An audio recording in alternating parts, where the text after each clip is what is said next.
Hello, everyone, and welcome to another edition of Growth Marketing webinar series brought to you by Growth Marketing Conference and Business to Community. And today's partner of today's webinar is Penn Communications. Penn Communications is a mid-size, independent, integrated marketing and PR agency meeting needs of today's technology and healthcare brands. I'm Vasil, online events producer at Business to Community and founder at the Growth Marketing Conference, Silicon Valley's largest growth marketing event, and our vision is to become the most valuable event for modern marketers.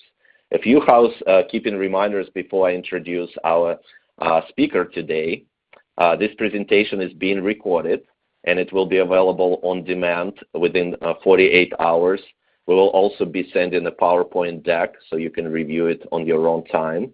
If you have any questions, and we'll try to make this as interactive as possible, just go ahead and add them to the chat located to the left corner of your screen. And we'll actually take a few breaks for questions during this presentation. With that, I'm very excited to introduce Mark Nardone, Executive Vice President at Penn Communication. Mark has over 25 years of experience in marketing and PR, and oversees the firm's strategic direction across brand, marketing, and business development efforts. His ability to engage audiences and remain dynamic was the driving force behind Penn's move to integrated marketing and PR. Mark is passionate about helping brands move through stages of growth by developing approaches that increase brand awareness and ultimately lead to impact to their bottom line. Without further ado, I'm going to kick it off to Mark. Mark, please take it away. Hi, thank you, Vasil, and thank you, everyone, for joining the webinar this afternoon. Really looking forward to talking specifically about stages of growth, both as a marketer, as a department. The conversation could really go on forever, but what we're going to try to do is really kind of organize it into a few different areas for you. One, that we're starting to see some trending topics around skill set and alignment within a department and what that means. I'll address throughout the course of the webinar specific stages of growth that companies are being faced with. We have a lot of experience seeing both early stage, mid stage, and later stage businesses. So this presentation will probably look to summarize most of what we're kind of both working within and experiencing, specifically over the last 12 months. The challenges that we're all faced with marketers as storytellers. We're feeling that where it's resting mostly is, the ability to create a really strong bench of thought leaders.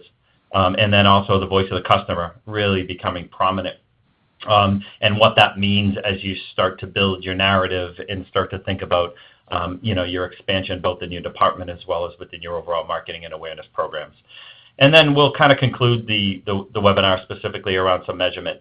It won't go into so much detail there, but just know that there's so many different ways and styles and approaches you can take to measuring the performance of your programs, and we'll touch upon that at the end of this. So let me first just kick it off by saying that I don't think this is any surprise to anybody that's on the webinar, but obviously as an early stage, the risk is much more evident as you start to kind of get your first rounds of funding. And we always like to kind of start off with this stat that 90% of the businesses that are getting early stage investments are pretty much the likelihood for them to fail is pretty high. As you continue to evolve and grow, both from a customer base and from a market and from growth industries, that obviously decreases, and we'd like to show the area of later stage and what that all means as it kind of decreases. And this is a nice stat for you all to just think about as we go through this. You've probably read very similar to what we're reading now on this whole kind of growth curve with regards to the VCs. NEA yesterday announcing the fact that they were able to close one of their largest funds ever. I think it was around $3.6 billion. You got others that have been in the industry that are closing similar sizes. Battery has closed a fund around $1.5 billion, Lightspeed about $1.5 billion, and GC, General Catalyst, about $3.4 billion.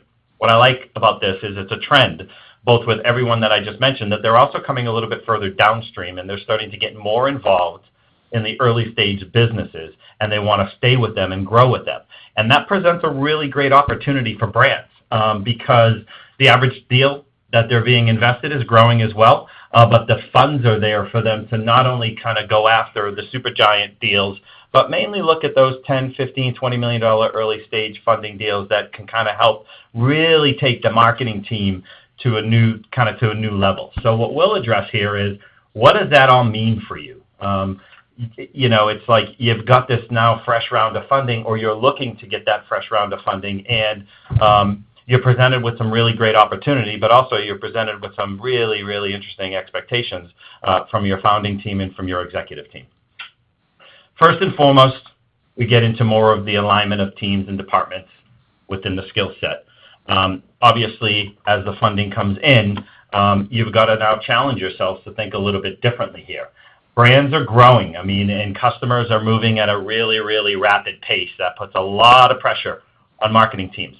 And what we're starting to see now is that the journey of the customer and the pace of business overall has kind of really put a lot of pressure on skill sets. In the traditional world, when we were first started as an agency, we would probably land inside of PR and stay inside of PR, and most of the other departments that we were talking to might have been siloed. Content may have sat somewhere else, demand gen, lead gen. There's all these kind of departments that were siloed, and we rarely came together. I don't think haven't been to a meeting in the last kind of year where all of them aren't coming to the meeting and talking with us a little bit and collaborating and sharing ideas and thinking about creative ways that they need to unify the marketing effort. And that's presented a really great and unique opportunity for brands to continue to build the equity that they need. So it kind of gets more into, how do you organize better? How do you think about these specialized skill sets? And what does it all mean as we kind of go through these stages of evolution? And where it kind of starts to look at is, data is becoming really important in a lot of the conversations that we're having. Analytics, how do you read them? How do you look at the audience? How do you look at the buyers and the journeys? How do you map that to programs that should probably be amplified a little bit more? And how do you stop some of the campaigns and the activities that really aren't resonating well in the market and giving you the return that you've expected?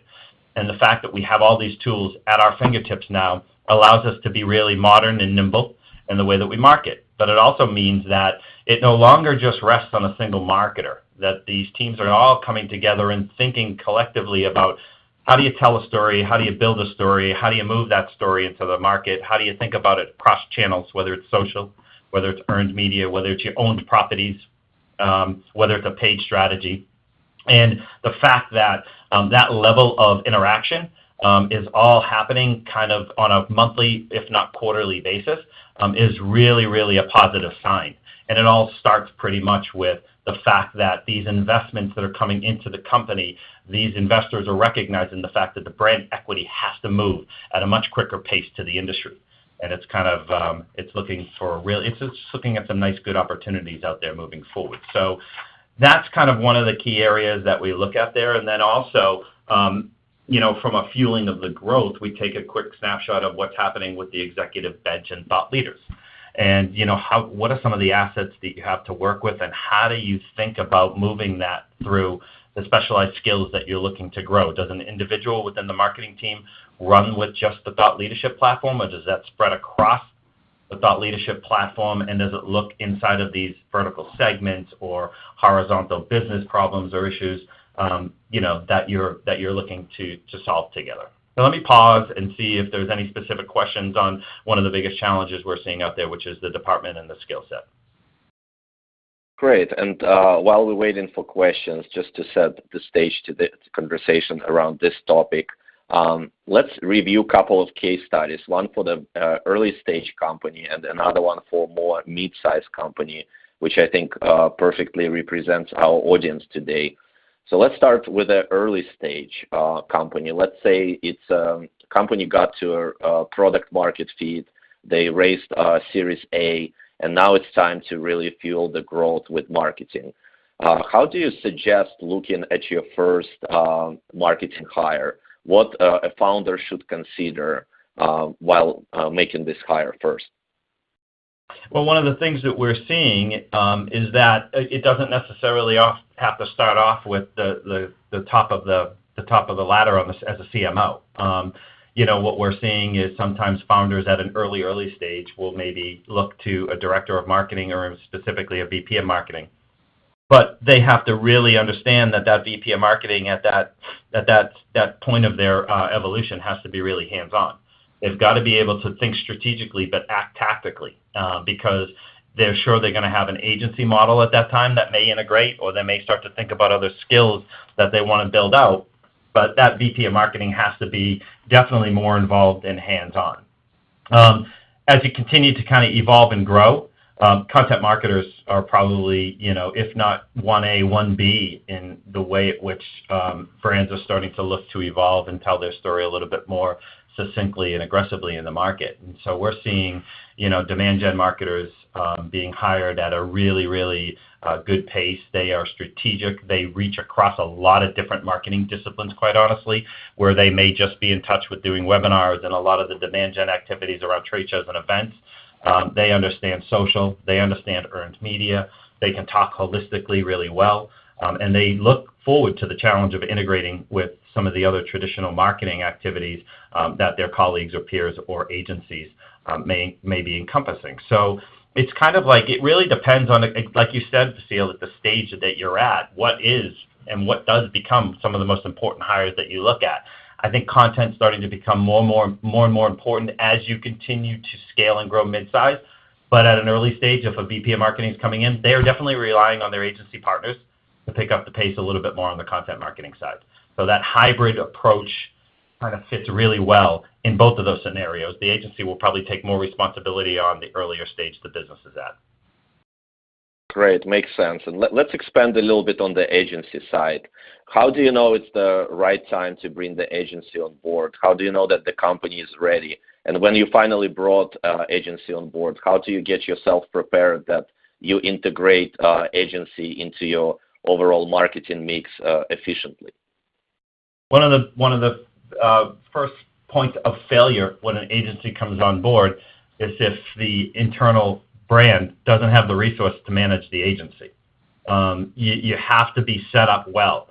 That VP of marketing is there and has the right time to spend with an agency, or maybe they have a marketing manager that reports into them. They have to be day-to-day with the agency because they have to hold the agency accountable. They have to make sure they're bringing the agency into the conversations that are happening within the hallways at the brand, and they've got to ensure accountability and measurement and strategy it's making their way through. Now, the agency can definitely handle that, but, there becomes that disconnect of expectation if resources are not aligned properly, both from the agency and client model. And so it's really important to get a good sense of how much time you need to set aside to work effectively with an agency. And when you set that time aside, what are the expectations that map very well to the plans that you're kind of looking to incorporate and execute on?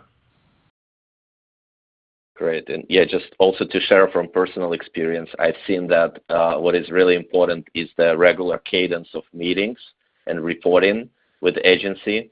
So we made many mistakes when we didn't have sort of a set schedule, reviewing the progress, and we're not satisfied with the results at the end. But overall, it was our fault that we didn't have that process established in place. Sure. One thing we talked about, Vasil, the other day was, at what time does the founder either move to the backdrop or stay really involved as the company continues to move to that next stage? They have a great round of funding, and now they're mature, and they're building out an executive bench. Does the founder and CEO stay involved? Does the founder and CEO then, delegate to a really good group of subject matter experts to help carry the conversation a little bit more aggressively to the market? And I always ask the question, don't always assume the CEO or the founder should be the number one spokesperson. Sometimes the personality of the executive team, in this case the CEO, may not match up well with the external excitement behind the brand, product, or solution that you're trying to kind of create a marketing program behind. And that's a difficult conversation to have with the founder, obviously, because they're really ingrained in the business, but they have to understand that to let go and grow is really kind of one of the critical decisions they make at this stage.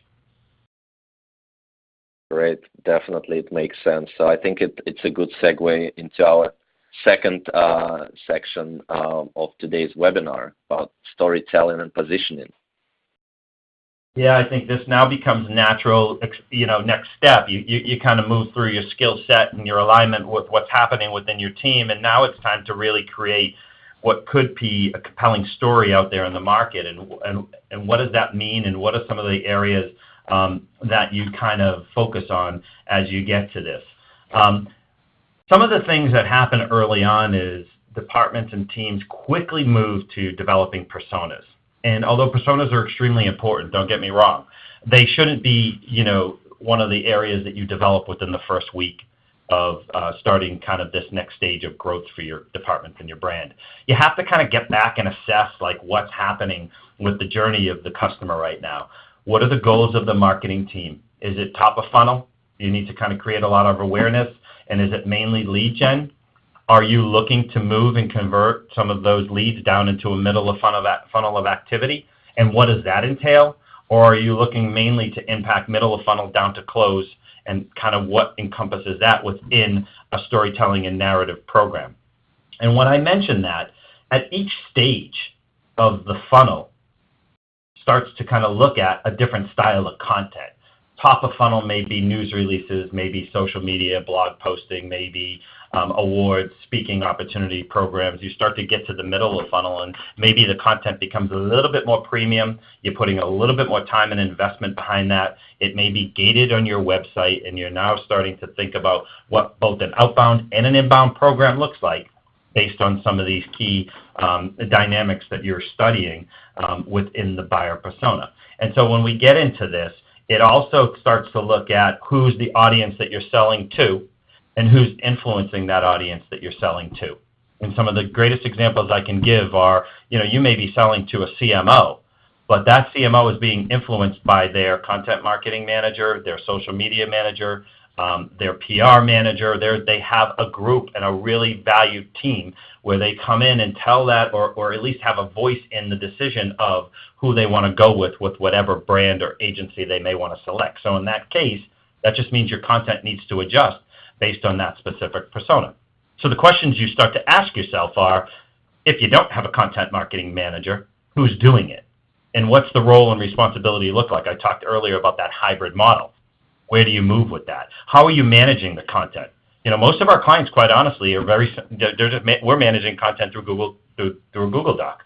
And it's really easy, it's fluid, we can tag it, we can code it based on specific areas of focus, whether it's industries, whether it's subject matter experts, whether it's multiple products that you're supporting. So it all becomes kind of really mapped well to what we talked about on the previous slide, which is more of the buyer journey. And a lot of good examples. When we have some time, I'll make sure we shoot these over to you. But Cogito is a great example, one of the clients we work with. They're in the AI space. They honed into more of the customer experience, emotional marketing side of things, and then they parlayed most of what they established as a beachhead there over into healthcare. And the tone and style at which you move over to healthcare changes, and that needs to, of course, adjust based on some of the areas that you're talking about. PAN in particular has a content marketing strategy that looks both regionally, because we have 4 or 5 offices across the country, and then nationally based on topics like integrated marketing or PR or social marketing and social media. So it's kind of like, the way you manage and treat your content is really, really important. And it kind of leads to this, which is the number and pieces of content, this is tried and true, that brands and target audiences are reading. It's called replication, but you got to personalize the content. It can't be put the same piece of content out there and keep curating it. You got to add some style and touch to it. So what may start off as a really good report or an industry survey as one of the first pieces of content you drop could quickly move to a case study as your second touch point, or an influencer recommendation or touch point as your third, or you start to think about the styles of content that move as you're kind of talking through the workflow and kind of touch points for that journey that you're trying to move over into the selling process. And that kind of all looks at, from a sales standpoint, what are they doing, leveraging the most valued assets that you're securing? Are they able to take what you're looking and producing to the market and move that into their touch points to their target base. They could have an account-based marketing strategy. They could just have a wide horizontal selling approach. Doesn't matter. You as a marketing team are creating these really wonderful assets, and they have to leverage and package them up right. And that's either through email marketing campaigns, at specific gatherings and events that are taking place across the industry. It's just there's a variety of options that you have to select from there that matters. So let me pause for a quick second as we continue through this and ask specific questions on the content side of things before we get into the thought leadership. Yeah, absolutely. And also, there's one of the big challenge for specifically early stage companies is really to prioritize. And I know that we talked about content and the importance of it, but there's also a theory that some of the growth marketers believe that if you have a great product, and then sometimes you can just fuel it with performance marketing and PPC. What would be your response to that? And for the companies that already have a product market fit, but they want to tap out that channel first before they move into content marketing? Yeah, I mainly talk about omni-channel. I think the focus of organic is really relevant and important. The credibility of organic content and earned content helps really balance out any paid strategy. When we're talking to our clients and we may be dropping a campaign, we try to tell them pause a little bit on the paid. Let's see how that resonates well organically in the market. Let's see how it's performing. What type of traffic are we driving to valued sections of the website or microsites? How's the market perceiving that campaign? From an earned media, are they covering it the way you expected? Do we need to tweak specific messages? We then kind of look from a keyword optimization and then start to kind of launch into what a paid strategy looks like. And it's just been a formula that's worked really well, especially at an early stage, because an early stage business does not have an endless budget. They have to be very focused with where they're spending their money. And most importantly, when it comes time to review performance of campaign, they better be able to come to their executive team and show them the impact that campaign drove both to leads and revenue. And sometimes a paid model, that's an expensive proposition. I guess you can truly understand maybe your audience, but I think when you look across full channels, you really get a great view of how your audience is consuming the content. And I think that's probably one of the most important factors you need to consider. I mean, some of our clients, their target audience is living and breathing on LinkedIn. Some of them are living and breathing on just other social channels that they're listening to, others on traditional. And so the balance of all of that really makes up an impactful programming campaign. Great. And Mark, you also mentioned that what if you don't have a content marketing department or in fact content marketing manager, and let's say you're using an agency to outsource that? How do you make sure to communicate with agency on the regular basis? Do you have any suggestions? Because you obviously want to make sure that the content that they produce resonates overall with the story and the brand.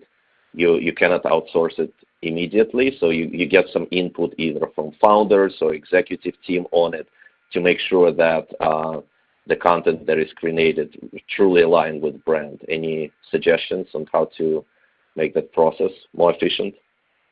Yeah, I feel that the earlier on in the conversation and in the discussions, the better off we're going to be as agencies partnering with brands. I think the ones that provide most of the story and have the agency go feed the story to the market are probably the least impactful relationships. The ones that slow down and truly spend time to build the narrative with the agency, where we can challenge them on the audience and the customer behavior a little bit more, that what's working out there, how connected are they as a brand to the sales force? Are they closing the communication loop with the sales on why are they losing right now, or why are sales pausing or being delayed, or why do they win, and how do you make sure you bring that back as part of the content program? Agencies are starting to get pulled into those conversations more frequently than ever before. And, it's because we're not just considered an agency, we're considered truly a strategic partner. And when you're considered a partner, you bring your partners into those conversations as part of your marketing team. We're not considered an outsourced vendor at the time. We're considered a critical component to the success of your department. So, and I think collectively, you're able to really create an impactful content program when you spend the time to audit and assess what's performing well out there on the content, but more importantly, how are sales performing, and how do you close that conversation back to the content so that you just can't create a content plan and let it set and let it execute. You got to be able to adjust that content plan on the fly, and I think agencies support that really, really well. Great. It makes sense. And speaking of customer personas, for those of us who have customer personas, how should you think about updating it and getting feedback from the customers and doing some customer research and surveys? Do you suggest how often we should be doing it? Yeah, I think one of the issues that we found when we were working with a lot of our clients about a year and a half ago, when personas started to really take shape, was that they would create the persona and they wouldn't revisit that persona for a year, and too much changes. You're not really spending the time to understand, the uniqueness or the specific, intricacies of each of those personas that you're trying to sell into, and in our case, target as a marketer. So we typically like to look at our personas anywhere from 3 to 6 months, and it's not a heavy lift. It's just making sure that whatever's happening on the sales side makes its way back over to the adjustments to personas. Salesforce may originally think that they're going in and targeting a CIO, when at the end of the day, the CIO is pushing that down to a director of IT in some cases.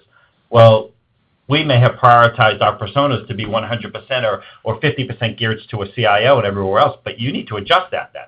Because if all of a sudden director of IT is becoming more prominent in the evaluation and the engagement with the potential sale, that content has to be reflected there. And what I mean by that is, if you are spending most of your time, or at least 60 or 70% of your time, with content targeted to the director IT, and maybe you're adjusting 25 or 30% of your content to a CIO, you have to do that. And in order to do that, you have to make sure that you are staying really true to the personas that you're developing, and don't feel like it's a build it and let it go for a year strategy. It has to be adjusted very, very quickly and in real time, quite honestly. And also, there are times where we're talking to our clients and we are creating new personas within the year, because they may say, I need to identify growth markets. And when I identify the growth market, I'm identifying a different audience that I'm targeting now, because I need to expand in that with an audience that's going to be applicable to the growth strategy that I'm going after. The best example I can give you is when a brand starts off horizontal and goes vertical. Makes sense. So we talked about aligning the team. We talked about creating the right content, positioning, storytelling. What is the next step, Mark? We start to get into, and again, this next section here could be 15 or 20 different things that, we could recommend as we take the content program and move it into, some of the other assets you want to include in that. The previous slide that you saw, there was a thought leadership section up there that I had. And that thought leadership section mainly looks at how do you expand the bench, what's their area of focus, how do you keep them really disciplined in that area of focus, so that the CEO has his own platform or her own platform, the CMO has their platform, the CIO has their platform in certain cases. But if we don't spend time developing what we consider to be the voice of a customer program, then it's a massive missed opportunity for brands now. And so we're starting to see a lot of different tactics come into play. And it's something where you've got to start to think about the impact you're having as you build a voice of a customer program. It's not just, let's do it, let's see if it happens once or twice and we're getting good performance, and let's move on to something else if it's not. You need to kind of really give it some time to settle in. And so when you spotlight the customer stories and you're starting to think about how you want to maybe elaborate a little bit more on the engagement, we always start off with, what's your ideal customer profile? What does it look like? Who do you want to be working with the most? In some cases, when you're at an early stage, you're maybe really focused in on one market. Let's say it happens to be financial services, and you just really have a great fintech application, and it's all about FinServe, and you are targeting maybe a mid-sized brand. Maybe it's a regional bank or a couple banks, or it's maybe not the big massive banks like Bank of America or Citi. That the ideal customer profile to you has to stay in line with that mid-sized brand, because that's where you're trying to get most of your traction. You're not going to go out and put a profile or a spotlight on Citi if they're not the true ideal customer profile you're looking to kind of build off of, because that really may engulf your entire brand and your strategy, because you may not keep up with that pace. So we always ask first and foremost, what's the ideal customer profile? And then we kind of get into, how do you increase the customer lifetime value? What does that look like? How do you work with the customer once you've actually landed them with them through specific stages? It's kind of interesting because, when we start to talk about how influencers may play a role, how brand advocates start to kind of really provide a significant amount of value, your customers are your advocates. And you got to make sure that you're spending a lot of time building programs where you start to show a little bit of two-way conversation here. So here's some things that have really worked well over the course, over the last few years with us. Q&As. You can think about Q&As across blog strategy, through videos, through newsletters. You can think about it just having Q&As in so many different formats. And they're really valuable, but you've got to make sure that you're able to utilize the Q&A the right way you want. Webinars and podcasts, those could be wonderful channels that you bring the customer into, because they may be fast-paced customers, and they just, they really need channels that they can kind of get their thoughts out on and go on to their next thing. But what you do with the content coming out of the webinar and the podcast and flip that over into a blog post or into other styles of content, that's where you've got to think about how you kind of bring them together, publish, and then republish through these different channels. Case studies, newsletter spotlights, those are all important things that you should consider. But one thing I just want to stress here, consistency matters. Don't move off of these things. And you don't have to do 1 million blogs to stay up with the pace of a voice of customer program. You can think about, again, I stress quality over quantity. It's all about quality. Because what you do with that content, if you spent a good amount of time really working with a customer, how do you then merchandise that voice of a customer program so that sales sees the impact, that you are definitely driving great traffic to the valued sections of the website, i.e. in this case, probably customer successes or case study section. And then you're also able to look at what that whole experience continues to move through from a loyalty and a referral-based model, because they see the brand that you're kind of maybe partnering with a little bit more from a customer side. And then they're also helping you fuel what I consider to be one of the most valuable parts, which is the overall revenue you get out of that customer as you reach beyond, and that's where it gets into the referral business and the loyalty program. So content, the style of content in the customer program is going to be adjusted as you go through, but it is probably, if not the number one, very, very close to the number one style of content you should be creating. Great. I know Claudia pointed out we're moving a little bit too quickly here, so we'll definitely leave some time for Q&A.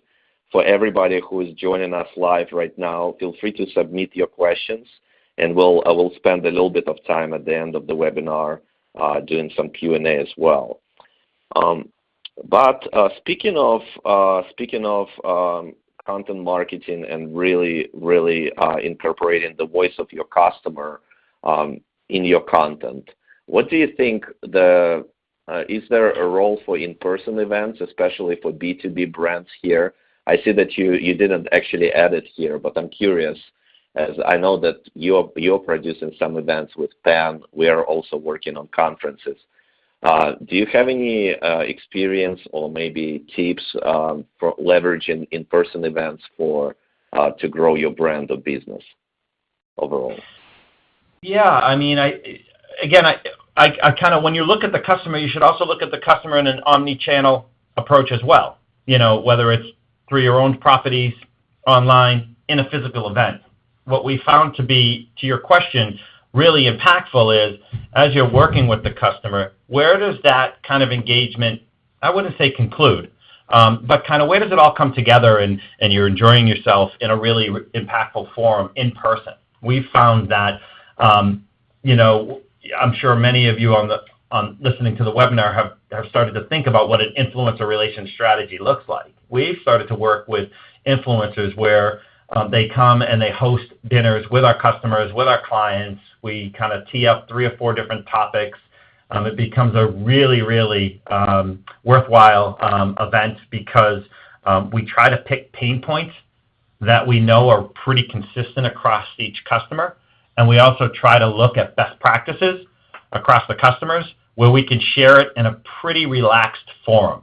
And so sometimes you may want to consider that in the regions where you're seeing a lot of good traction and you have a good stable of customers. Sometimes you may want to consider that at industry events where you can pop out and maybe rent a specific restaurant or back room and start to think about how you want to drive, you know, maybe a little bit more valued relationship more in the event style than some of the areas that we've talked about with the content across blogs or case studies in particular. And then what comes out of that is probably even more important, because if you're not spending time in the actual event forum to gather great content that then you package up the week after, 2 weeks after, 2 months after, based on the conversations and maybe how you can do some really cool live surveys with some of the key individuals that are there, then that's a missed opportunity. And we did that recently in San Francisco with a host of CMOs where we were just able to grab a lot of great data and move that and package that up in a really different way once we concluded the event. Excellent. There's a question just came in, and I know that you don't specialize specifically on travel industry, but I wonder if there are any case studies that you have had content marketing related for a travel company specifically, or anything, any ideas that come to mind, Mark? Well, I mean, I guess I would ask the question, what type of travel company? Are we talking about a travel company that sells to B2B? Is this B2C? Because then I'm going to take it a bunch of different ways. One is, if it's B2B, some of the content strategy we would talk about is definitely looking at more of the customer experience, the area that we're talking about now, and how do you leverage that experience that you're having with B2B brands through that kind of model where you can replicate it and show some of the other companies that you're trying to attract a similar scenario or situation. If it's B2C, it should be all about emotional experience. You should think about content that kind of targets the experience side of what that B2C target audience you're looking to kind of gather. And that is all based on demographics. That could be based on, okay, so it is B2C.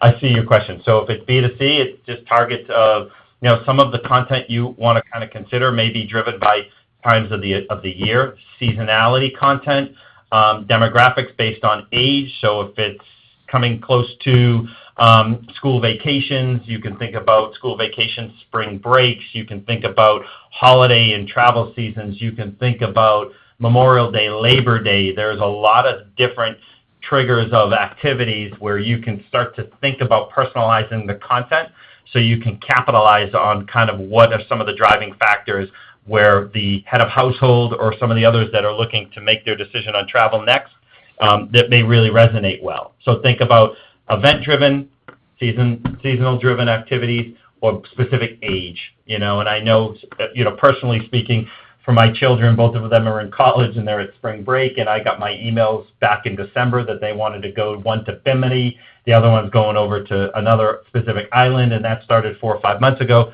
So they influenced their dad's decision with the content that they were reading and the visual user-generated content that they were sharing amongst their friends group.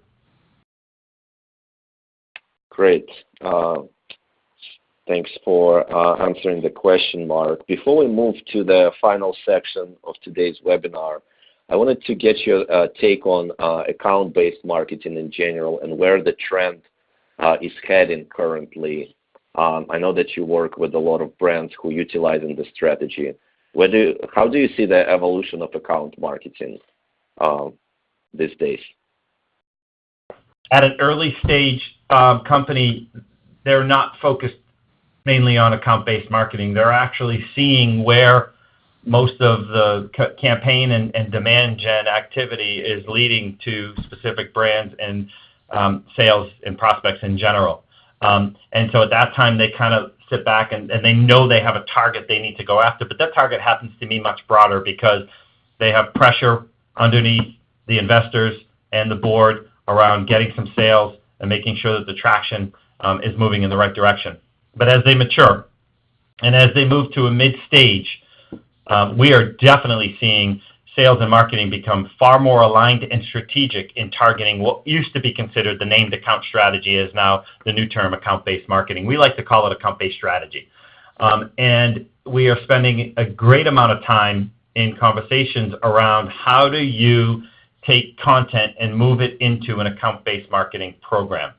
And it all goes back to having really great coordination between sales and marketing around who's the target accounts, what's the size of account you're looking to close, how many are you looking to close, what industry are they in, who's the decision makers, what's the audience look like, how much threat are you getting from the competitive landscape, and that all morphs into what we consider to be a really good content approach. And so it is targeted, it is personalized. It is not what I used to consider to be the fishnet approach, where you just cast the fishnet out to the ocean and see what you catch.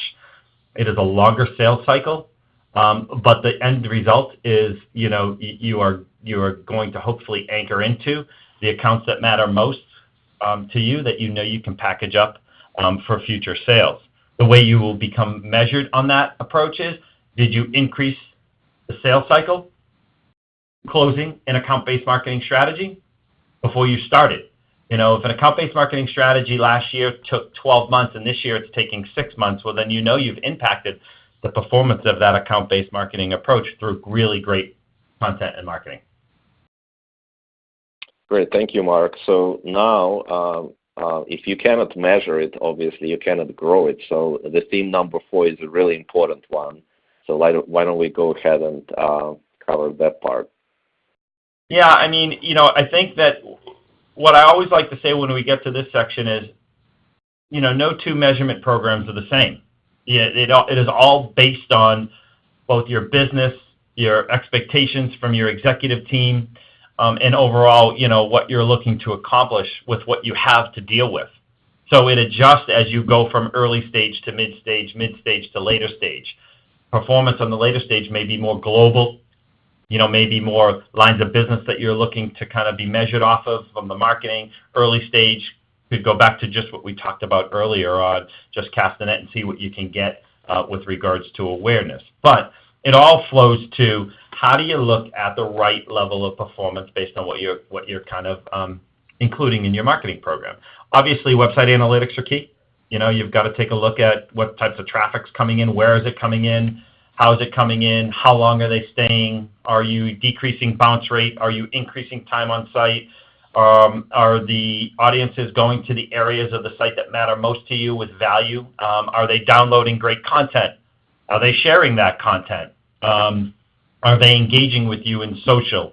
So when you look at the mix of what we have here on the measurement side, it depends on what type of automation platform you have, whether it's HubSpot or Pardot or Marketo now, which is Adobe Marketo.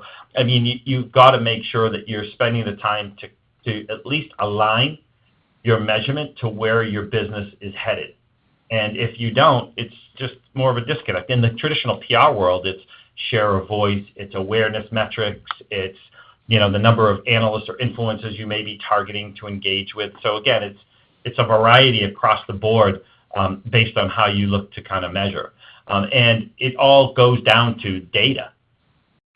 If we as marketers don't slow down and realize, we are fortunate to have some really great analytics at our fingertips, where we now can really look at how campaigns are performing based on daily, weekly, or monthly analysis. How the engagement looks across all these channels. What channels should be optimized more than others? Are you getting more traffic from social, and should you be spending more time moving a campaign through social versus your owned properties, or versus earned media, or versus paid? So it's kind of really great, the fact that we have a lot of great kind of tools at our disposal, so where we can build the right measurement platform. We happen to look at it from Panoptics, which is our measurement platform that our clients lean into. And again, it's a variety of everything. We're an integrated marketing and a PR agency. We started off for the first 20 plus years just being true to PR and social, and now we've moved to integrated. So our dashboards look at web traffic, social engagement, earned media, message pull-through, which share of voice, content, value of content, and where we're driving traffic based on content, performance of content. I mean, I could give you 5 or 6 different buckets within our measurement platform that our marketers will want to lean on. We look at it weekly from a reporting standpoint, but monthly we assess the performance. It's hard to kind of really look at the marketing campaigns and kind of drill into it on a weekly basis. We like to let them give some time to really work, 3-4 weeks, and then we analyze the performance of that after a month. Of course, we tweak it in real time, but we really come together and look at it monthly, and then quarterly we look at the overall impact of the marketing programs. And based on your experience analyzing these campaigns, what are the biggest mistakes you've seen marketers make when it comes to data and analytics? I think, quite honestly, they're not slowing down to make sure that they are adjusting content based on analytics and performance. That, we have the ability to really make analytics much smarter and our campaigns, perform much better. So you can't just rush to the next campaign. I mean, you got to make sure that if you're going to invest in a campaign and that campaign is going to be in the market for a month, 2 months, or 3 months, make sure you're spending the time looking at the analytics and the data. Don't go to develop the next campaign so quickly. You just really execute that campaign well, and it starts at the data. Make it smarter. If you know your campaign is resonating at a specific level, then adjust the content to go harder at that level. And what I mean by level is audience, whether it's director or C-level or manager level. Don't be afraid to make in-campaign adjustments. And I mean across all channels. You can see it based on how the campaign may be resonating in performance across social. My God, the visibility we have across LinkedIn and Twitter, it's amazing right now. So, make sure your team is adjusting and spending the time to share, performance improvements within the campaign, and don't wait so much till 30 or 60 days. Like, do it in the moment. Great. This is a great advice, Mark. And before we move into key takeaways and questions, I have one question specifically about your technology stack. I recently talked to a founder from a venture-backed startup, and they actually got themselves a HubSpot before they hired a manager to operate it. So he ended up having a HubSpot for 6 months before he was able to hire the right resource to actually manage it. So what would be some other examples or advice that you would give to some of the more of the early stage founders when it comes to their growth and marketing stack and operations? We see that all the time. We come in and our brands and our clients that we're working with may have selected a platform, and they're really not utilizing the platform to the best of its ability. And it's because if you go back to the first section we talked about, it's all around skill set. If in the case of the HubSpot example you gave, you can think about any inbound marketing platform for that, for what it matters. That is a very unique, special skill set to make sure you're doing the right activities running through HubSpot. They can serve up 1 million templates for you. They can definitely guide you on how you want to develop your personas, but probably the number one, if not second most important person that's playing in HubSpot is a content marketing manager. Most of what makes HubSpot fly is great content. And if you're not creating great content that's sticking, that's smart, that's targeted to your audience and your persona, that you're able to perform, if you're fortunate enough to then invest more money into HubSpot's second stage of their platform, which allows you to go A/B test, but you're going to spend a few $1,000s more, then as a marketer, you sit back and you start to do some more A/B testing. That's a skill set that, you could easily learn. They have a lot of the T&D side to training and development for you to learn. But if you're a founder or a CEO and you think you're going to buy HubSpot and get a really great lift on inbound, you're sadly mistaken. You need a team that understands how to run HubSpot and how to keep it performing the way it's supposed to, just based on what that platform's capable of doing. We were a HubSpot user for a while, and I had 2 or 3 individuals on my team that were specific to working within HubSpot. So, that I would take your time, slow down, leverage WordPress for as long as you can until you maybe want to bring in some of the other platforms to develop some of your content and include in your stack. And please make sure that any CRM system you have, make sure they're talking to each other, because one of the issues that we had early on was that Salesforce wasn't talking to HubSpot the way it should. So our analytics were being split up into 2 different packages, and I, as the head of marketing, could not really get a great sense of how the content was performing, because we had one set of analytics on one side and then the HubSpot analytics. And so that's pretty much why we made the move over to the platform we're on today. Excellent. As we move on to key takeaways from today's webinar, I encourage everyone to prepare the questions. We should have a few minutes for at least a couple of questions, so type them into the chat box, and we won't be able to get to all of the questions. The rest, you can reach out to Mark directly, and I'm sure he'll provide us with his contact information at the very end. So all that's left here is just kind of summarizing.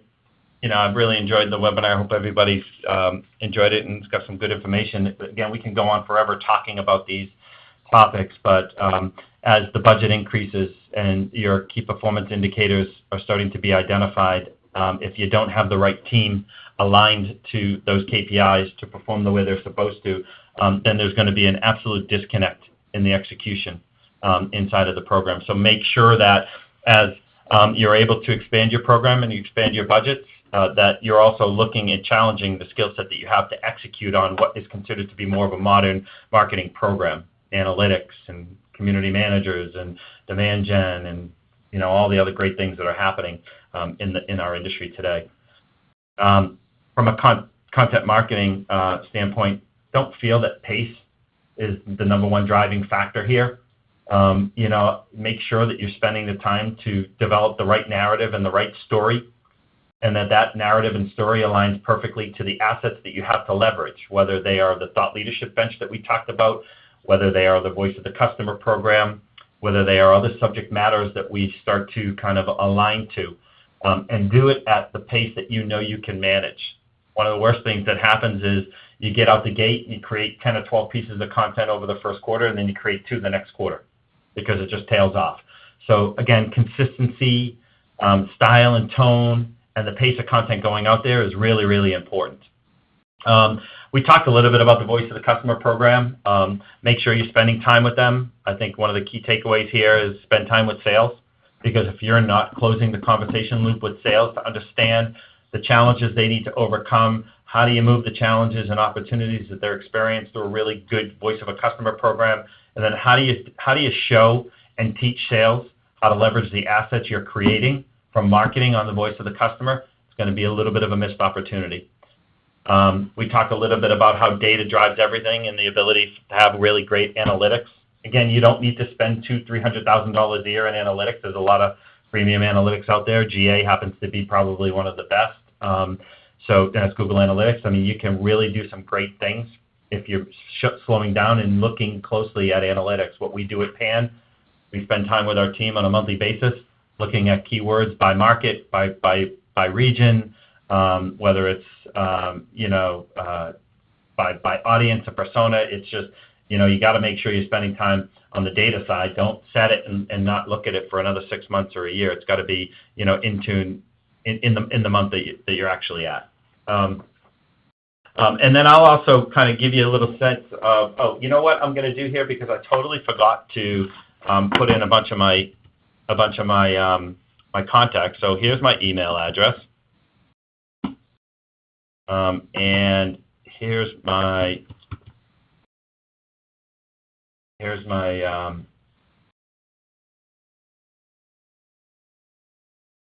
and then here's my Twitter handle. Excellent. And I'm going to just read it out loud for those of you who are watching this webinar on demand. It's Ardone at pancom.com. pancom.com. And the Twitter handle is Mark C. Nardone. So please follow up with Mark via email or on Twitter for additional questions. Looks like our audience has been a little bit more quiet than usual today, but I feel that we'll have more questions coming in. One of the last questions that I want to ask you, Mark, before we wrap up, you mentioned about sales and marketing alignment. From your clients, from the teams that you work with, who are your strategic partners, how do you see VP of Marketing should be working with VP of Sales? And is there some success studies that you've seen that are particularly, maybe not obvious, but very efficient, successful case studies that you can point out? The VP Sales, VP of Marketing role is starting to converge a little bit more. I think the CMO is starting to gain more responsibility with revenue, just based on the fact that we have some great visibility into performance. So revenue marketing's really becoming important, and that also rests underneath the CMO. The customer lifetime value is also kind of coming underneath the CMO based on the customer experience play. And so there's a lot of revenue and organic growth opportunity there as well. So we're fortunate enough as an industry to kind of experience marketers grabbing more of the revenue opportunity than ever before. Whereas in years past, VP of Sales, VP of Marketing would come into the meeting and, there would be an interesting dialogue. Sometimes they would be totally aligned. Sometimes it would be contentious. And that was an interesting experience for agencies to kind of sit back and watch. But, overall, we're seeing those two functions converge really, really strategically right now and delivering great performance out of it. CloudBees, one of our clients, great example. VP of Sales joins every marketing meeting that we have. They give us a really good sense of pipeline, why things are stalling in pipeline, why business is closing. They're really in tune to the value that voice and that experience can deliver. I mean, the sales experience can deliver over to marketing. So I think early on, if you go back at an early stage, most of those roles and responsibilities are going to be shared. What we see at an early stage is a VP of Marketing and Sales. And then as they continue to evolve to a mid-stage, the VP of Sales or the VP of Marketing now either takes more of that role on, and sales maybe starts to report to them a little bit more or dot line over to them.